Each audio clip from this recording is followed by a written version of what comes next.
Your thoughts are creating a reality right now. You know how sometimes after spending time with someone, you feel a little different, maybe lighter, calmer, or sometimes heavier, as if your energy had been drained. That happens because our thoughts are not just ideas, they are real forces. They are made of energy, or what Prentice Mulford called thought substance. When we spend time with other people, our thoughts mix and create new ones. Just like how combining two elements in nature forms something entirely new. Every conversation leaves a mark. Every interaction changes us, even a little bit. If you spend too much time around people who are always negative, complaining, or live in a low vibration, your thoughts start to blend with theirs, and that can weigh you down. But when you're with people who are kind,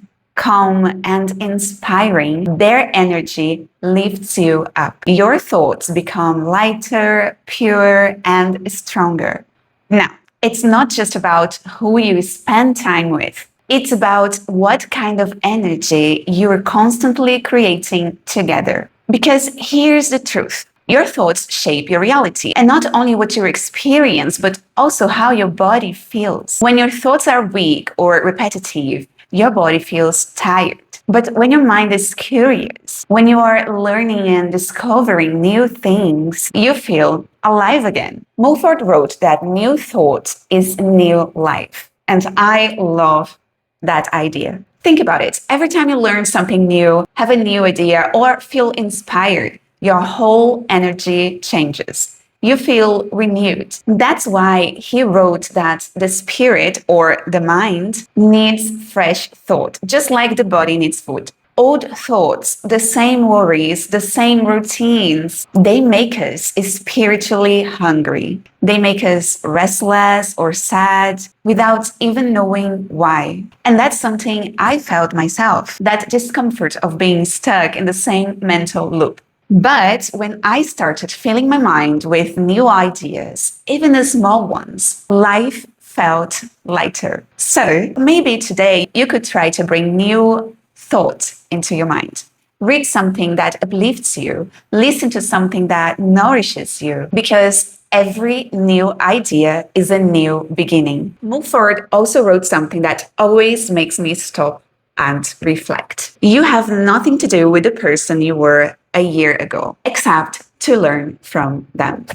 That's powerful, isn't it? You're not meant to be the same person you were, not even the same as yesterday. Every day, a part of you ends and another begins. That's when growth happens, as quiet renewal. So instead of holding on to old versions of yourself, let them rest. You've outgrown some of your old thoughts. That's a good thing. And when we are constantly receiving new thoughts, new inspiration, life starts moving in beautiful ways. It's like invisible support, it starts showing up. You meet the right people, opportunities open up, because thoughts are forces and they attract whatever vibrates at the same frequency. When we stay close to the light, to love, peace, gratitude, we draw more of that towards us. But when we fill our minds with envy, fear, or gossip, that energy covers us like dust, and it keeps higher, pure thoughts from reaching us. That's why it's so important to protect your inner space, not from people, but from vibrations.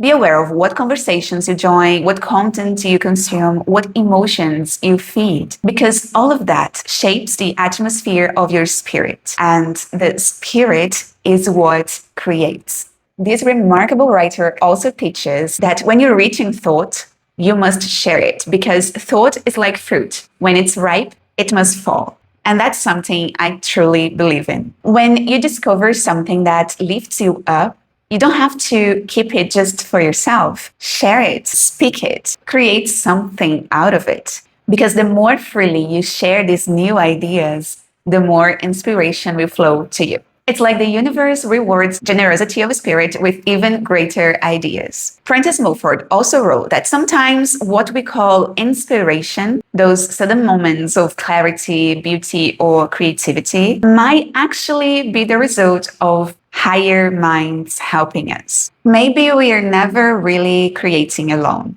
Maybe when we are open, calm, and kind, we become channels for higher intelligence to flow through us. And that's the beautiful thought that creativity, wisdom, and truth are universal and they flow wherever there's openness and humility. So here's something for you to reflect on this week. Ask yourself, what kind of thoughts am I creating? What kind of energy am I allowing to mix with mine?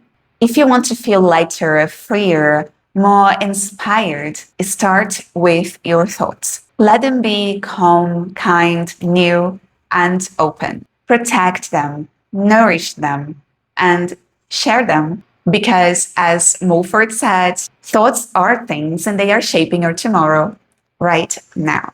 If this message brought you a little peace or clarity today, leave a like, share it with someone who might need it, and follow me so we can keep walking this gentle path together. I see you soon.